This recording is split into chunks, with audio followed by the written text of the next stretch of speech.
So do you remember the first time that you ever forgave someone? Really, really forgave someone. And the feeling of release and freedom that you had when that happened.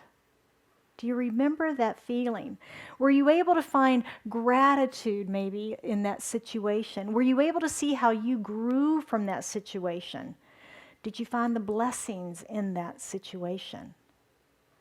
Well, that's what we're talking about today in the mystical art of forgiveness.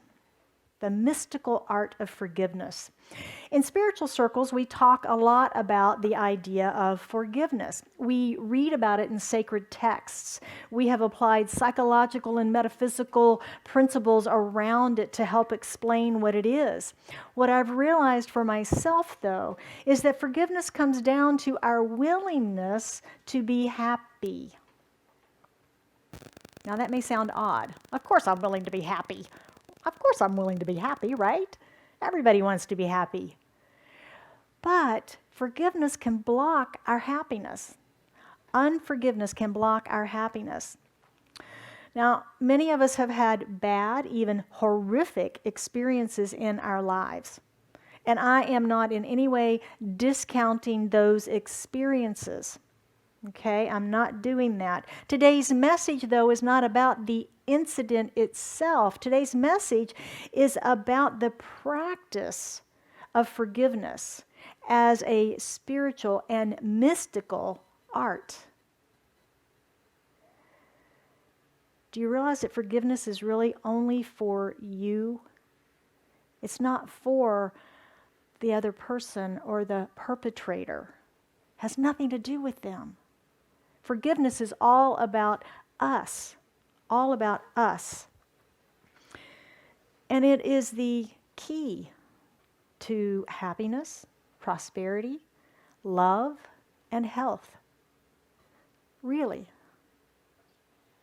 Ernest Holmes, the founder of the Centers for Spiritual Living, he's also the author of The Science of Mind, the philosophy that we teach from. He says, God can only do for us what God can do through us.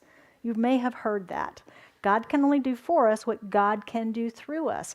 And this means that if we're filled with unforgiveness, that we're blocking those channels through which Spirit can flow into our lives. We're blocking that with the unforgiveness. And Spirit's always giving, we know that, but we also know that we are beings of choice, that we're free to allow whatever that is to flow through us. I don't want love. I don't want prosperity. I like it the way it is. I'm very good the way I am, right? We get to make those choices because we're all individualized and unique expressions of God and how we show up in this time-space reality called Earth. We get to choose. Last week, we said that we are all responsible for our feelings. Remember that? We said we're each responsible for our feelings. But was there a time in your life when you didn't know that? There was a time in my life I didn't know that. I didn't know I was responsible for my feelings. It was really easy to blame you for what happened, right? And we learn that at a very young age, don't we?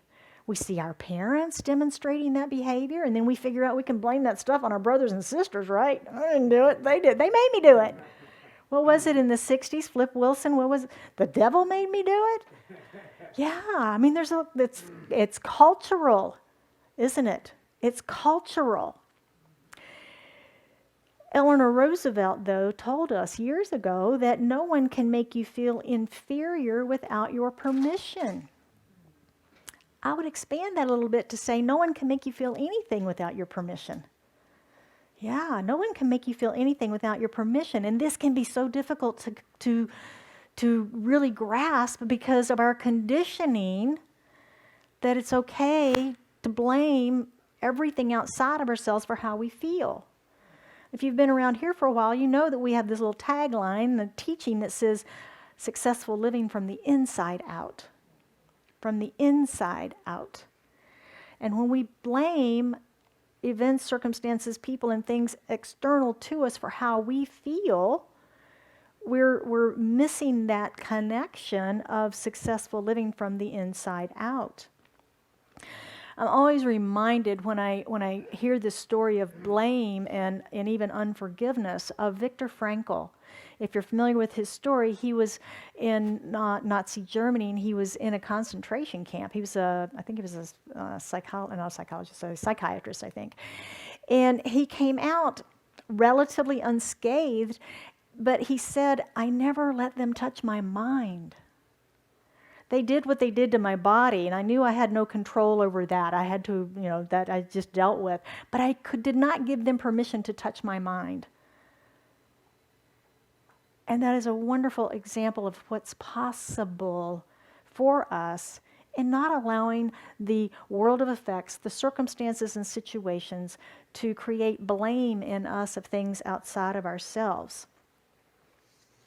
Now, we've all had the experience where maybe we're standing with someone and something happens and we have totally different reactions to it. This usually happens in a familial situation where we start reminiscing about something that happened in our childhood. And it's like, "Oh, I remember that I remember that story."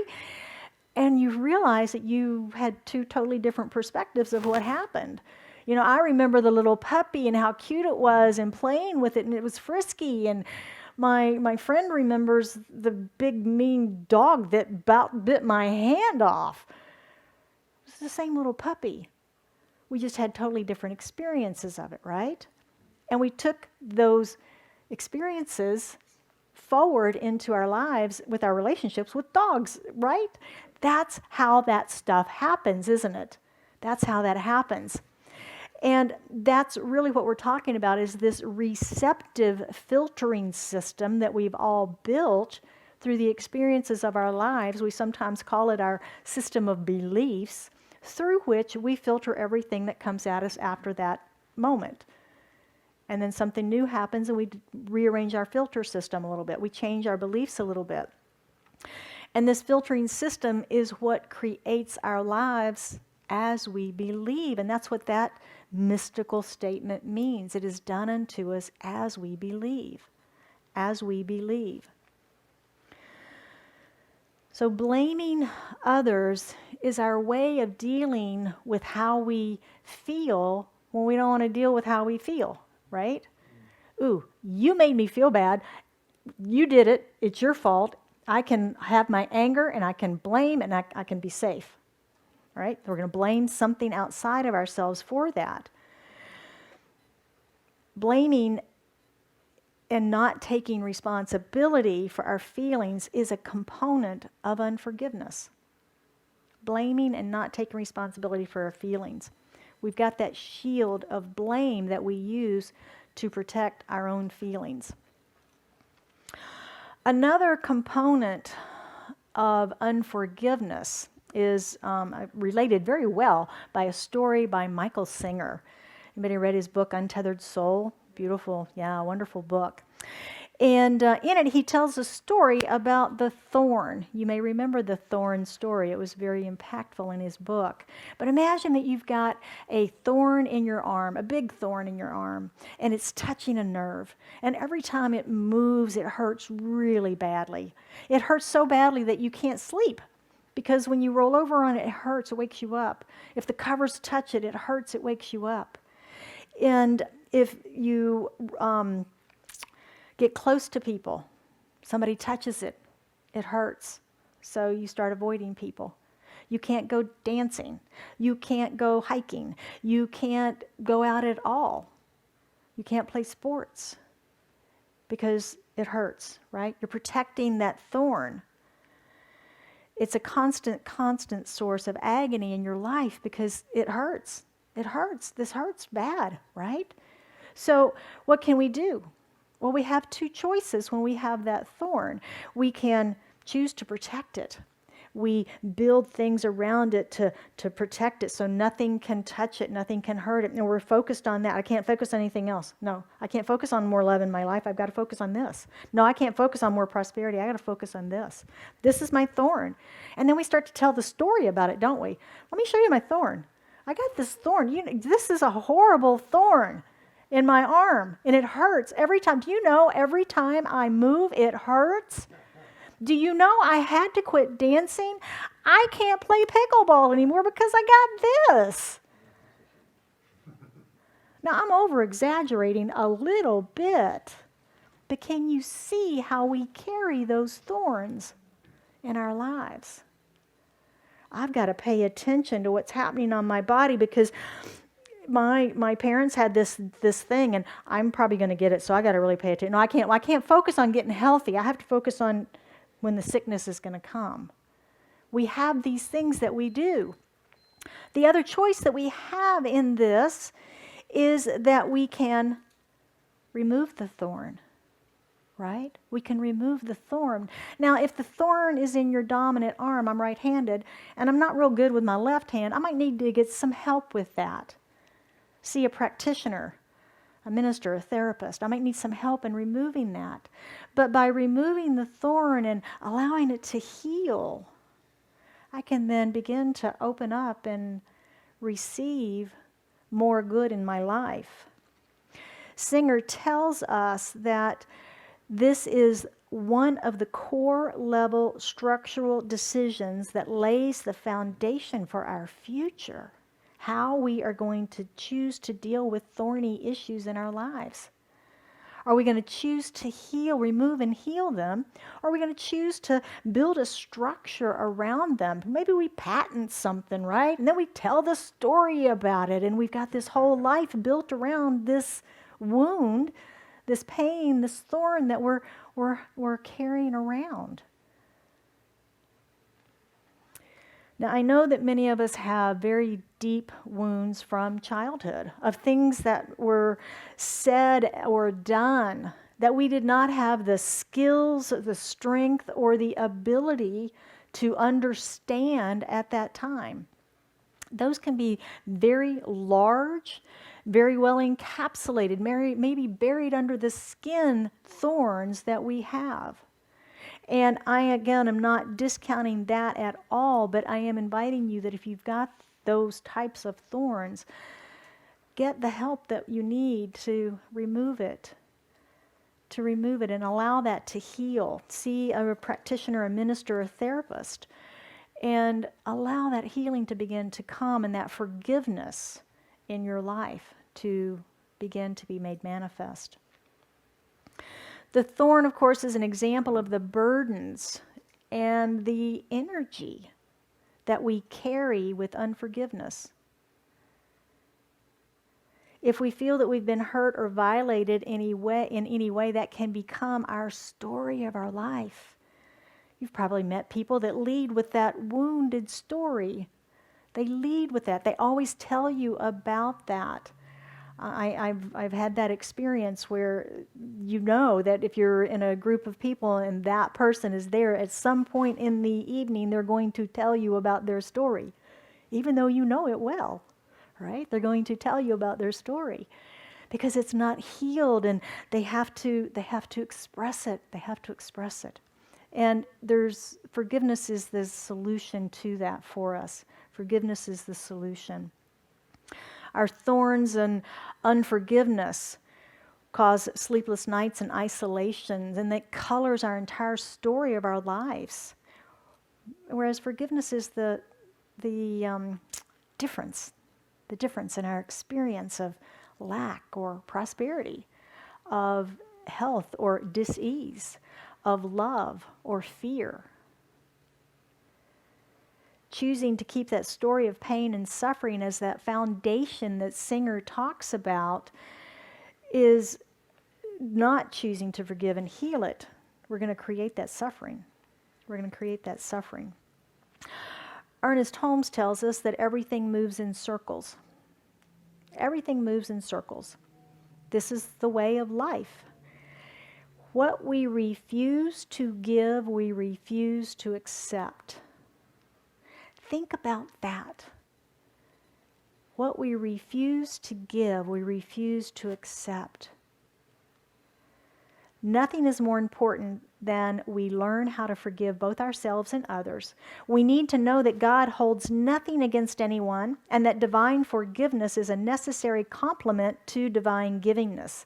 Any sense of guilt we have, any burden of condemnation we entertain, or any mental state that weighs us down hinders us from more fully experiencing the nature of spiritual reality. Blame, thorns, bramble patch, all of those are despair and suffering. When our focus is justice and retribution against our perpetrators, holding on to unforgiveness and our oh ain't it awful stories, we only create more suffering. If you've ever been caught in those tiny thorns of a bramble bush, you can't get away from them. You know, if you've been hiking in the desert and you get into those things, they're all in your socks and they're all over you and you just can't get away from them, and they feel like they're just there all the time. Maybe you've been in a cholla forest.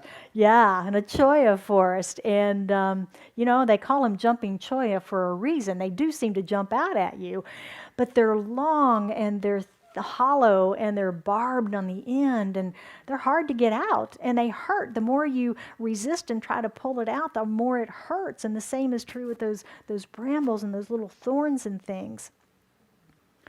So when we are seeking that retribution, we are stuck in the brambles. So the more we resist, the more it hurts. So what's the answer?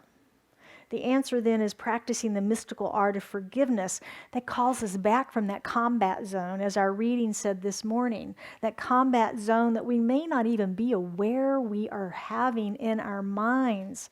It's at such a deep level because it's the unforgiveness, and we may keep it at bay. We may keep it at bay, and it's nice and quiet until something triggers it. Somebody touches our thorn, and then it comes up again. It comes up again. And how much energy do we use defending that thorn, protecting that thorn? And that energy could be used for so much greater purpose in our life than protecting that thorn. So this is a call to love. It's a call to love. And forgivenesses are about our return to love, remembering this wholeness that we are in the unity that is God. Because that's really what it's all about. Love, as we've been talking all month long, love has been our theme.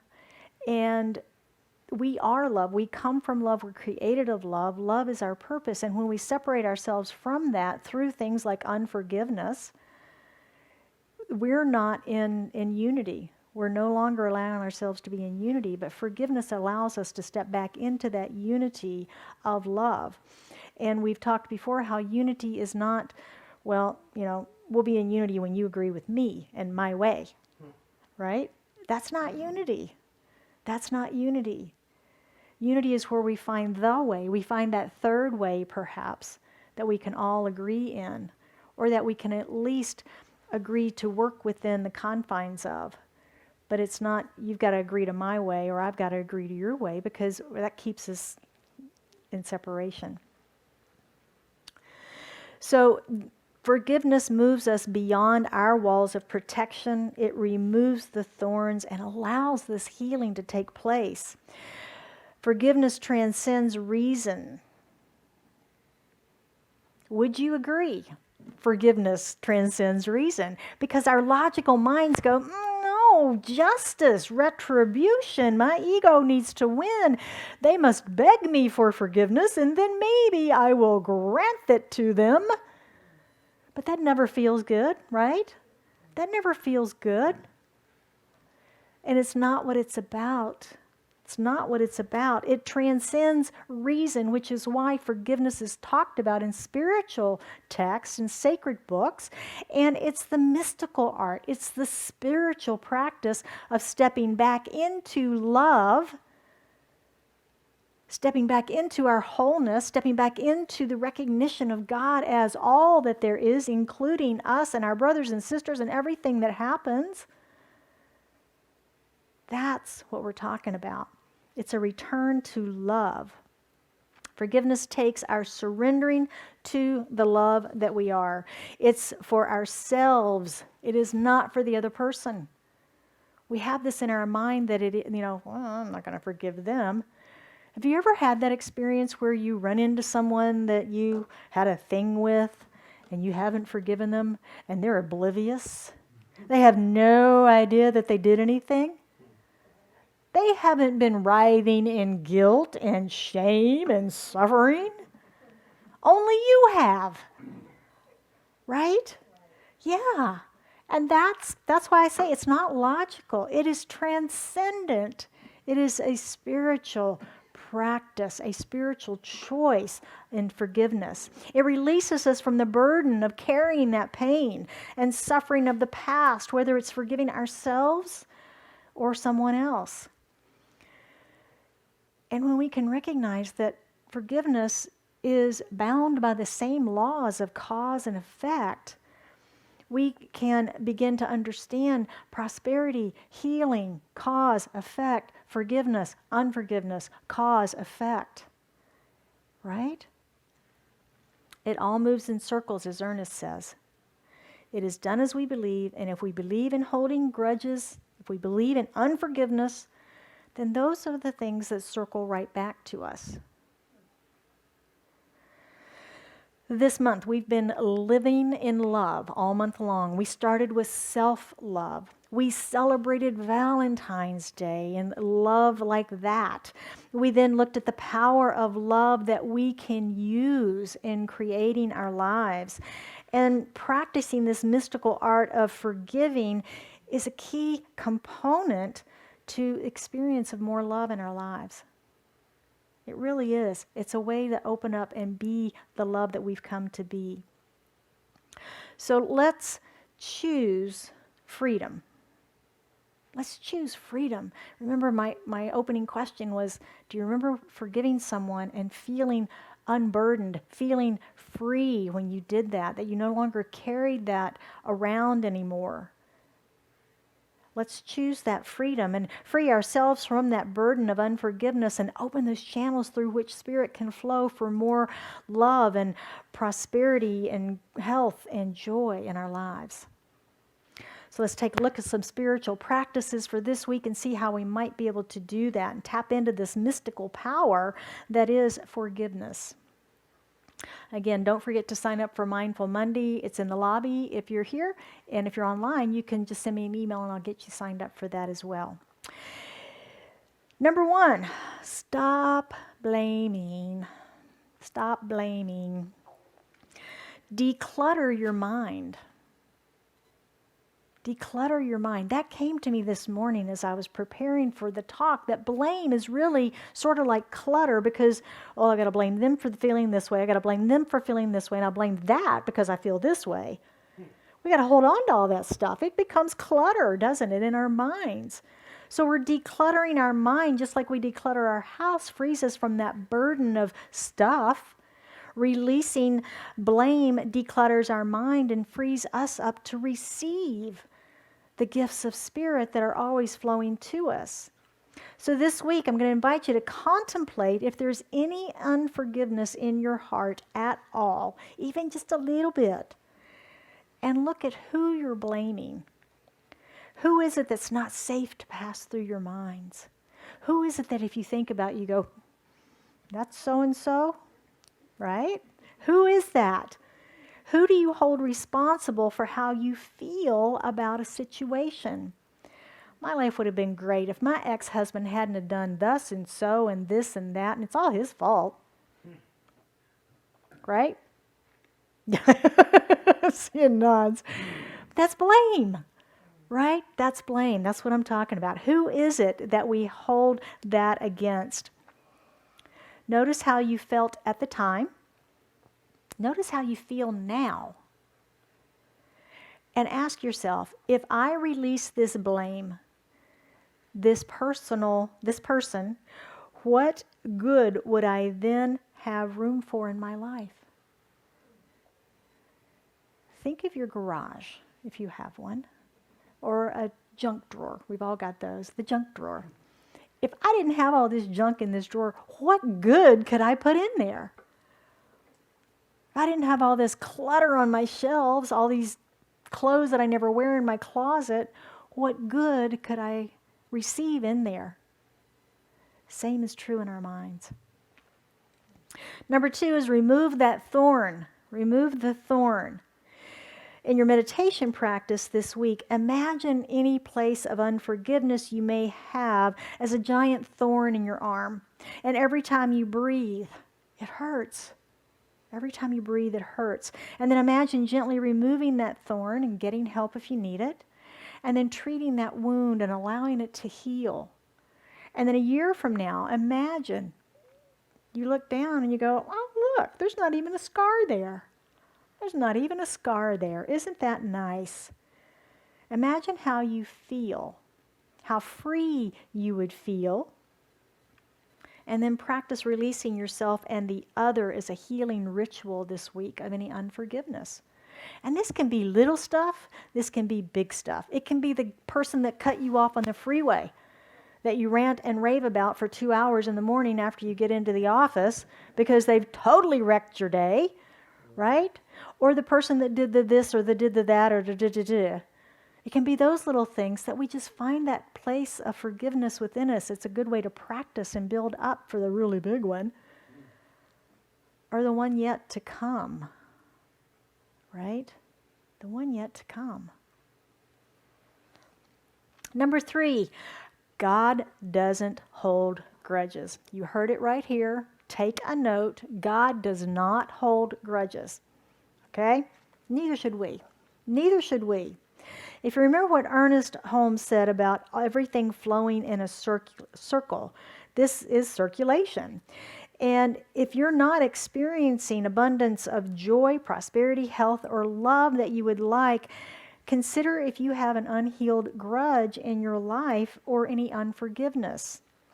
And this week I invite you to choose forgiveness for greater joyous living. When we choose to forgive, the channels through which Spirit can flow open wider, allowing us more prosperity, more health, more love, and more happiness. Allowing that to flow more so in our lives because we're no longer using our energy to hold on to the grudges, the blame, the resistance, all the other things that we can sometimes put together with that. So as our Joyous Living Journal suggests, forgiveness is your transcendent passage to the freedom of joyous living. It's transcendent. Again, it's that spiritual practice. And it was Carlos Castaneda who said, we either make ourselves happy or miserable. The amount of work is the same. This week, I invite you to choose happiness. So it is. Would you join me for an anchoring prayer, please? Welcoming the presence, recognizing the presence that is God, that is always around us, in us, as us, through us, right here, right now, fully present in this room, as the expression of love and joy and health and abundance and prosperity and the good of God that God is, the perfection of God. Nothing, not God and anything else, just God, just Spirit, just source, essence, presence, the allness of life itself, the joy that life is. Here now present in me, as an expression of that divine presence, uniquely made manifest in this time-space reality right here, right now. And as I know that for myself, I know that for each one of us that's gathered here today in room, online, and those that are joining us later, knowing that we are all connected in this wholeness and oneness that is God at all times in the one mind, knowing there's no separation in time or space. It's all one. And we are that which it is. And so knowing that, I speak my word for and about each of us, knowing that any places of unforgiveness that may dust the corners of our minds or hearts are revealed and healed easily, effortlessly with grace as we let them go, let them be healed.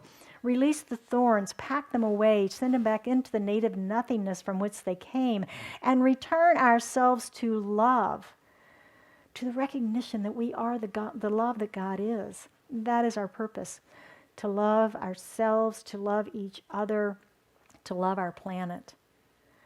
And so I know for anyone that has anything on their heart this day that they are seeking prayer around, that as they lift that into the consciousness of this prayer, we recognize that whatever that is healed, that the healing is revealed, that if there's information that's needed, it comes easily and quickly, that if there's financial flow and abundance of money that's needed, it comes in the exact perfect proportion and amount and right timing to serve every need.